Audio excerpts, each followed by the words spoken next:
పిఠాపురం మాజీ MLA SVSN వర్మకి ముఖ్యమంత్రి Chandrababu Naidu shock ఇచ్చారు. అసెంబ్లీ ఎన్నికల సమయంలో వర్మకి ఎమ్మెల్సీ టికెట్ ఇస్తానని హామీ ఇచ్చిన బాబు ఇప్పుడు ఆ హామీని గాలికొదిలేశారు. దాంతో చంద్రబాబు మాట నమ్మి ఇప్పటికే 2 సార్లు మోసపోయిన వర్మ మరోసారి దానికి గురికాక తప్పలేదు. ఒట్టు తీసి గట్టు మీద పెట్టారు. పిఠాపురం మాజీ ఎమ్మెల్యే టీడీపీ నేత వర్మకు CM Chandrababu, deputy CM Pawan Kalyan వెన్నుపోటు పొడిచారు. ఎమ్మెల్యే కోట, ఎమ్మెల్సీ ఎన్నికల్లో టీడీపీ అభ్యర్థుల జాబితాలో ఎస్వీఎస్ఎన్ వర్మ పేరు లేకపోవడం హాట్ టాపిక్ అయింది. ఎన్నికల సమయంలో ఎమ్మెల్సీ ఇస్తానని బహిరంగంగానే హామీ ఇచ్చారు టీడీపీ అధినేత చంద్రబాబు. అయితే ఇప్పుడు ఆ హామీని ఆయన నెరవేర్చకపోవడం టీడీపీలోనే కాకుండా రాజకీయ వర్గాల్లో తీవ్ర చర్చనీయాంశంగా మారింది.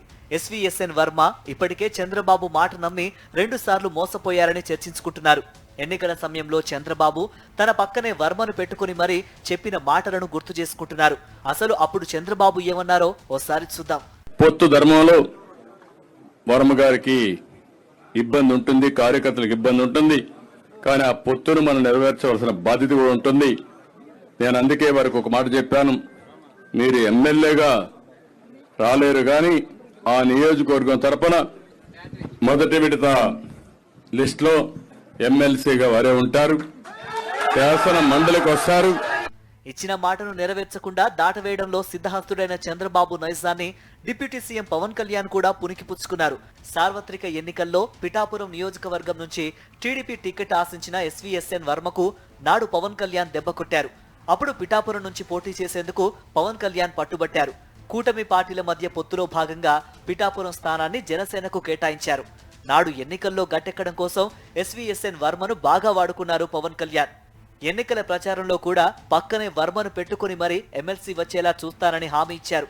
ఇలా ఎన్నికల ప్రచారంలో పలుమార్లు పవన్ కళ్యాణ్ చెప్పిన మాటలను ఇప్పుడు రిమైండ్ చేసుకుంటున్నారు పిఠాపురం ప్రజలు. అప్పుడు పవన్ ఏమన్నారో కూడా ఓసారి చూద్దాం. స్థానికంగా బలవంతుడు ఈయన, ఆయన నేను గుర్తించాను. ఆయన ఎమ్మెల్సీగా అవ్వాలి, ఇక్కడ త్యాగం చేస్తే ఆయన చట్టసభల్లోకి వెళ్ళాలి, పట్టభద్రులు మనకి ఆ చట్టసభలోకి వెళ్ళాలి. నా వంతు సహకారం కూడా చంద్రబాబు గారు ఆల్రెడీ చెప్పారు. మరోవైపు వర్మ రాజకీయ భవిష్యత్తు ముగిసిందనే ప్రచారం కూడా సాగుతోంది. చంద్రబాబు ఇచ్చిన షాక్ తో వర్మ వర్గం అయోమయంలో పడింది. చంద్రబాబు, పవన్ కళ్యాణ్లు కలిసి ఎస్వీఎస్ఎన్ వర్మకు హ్యాండ్ ఇచ్చారని ఆయన వర్గీయులు తీవ్ర స్థాయిలో మండిపడుతున్నారు.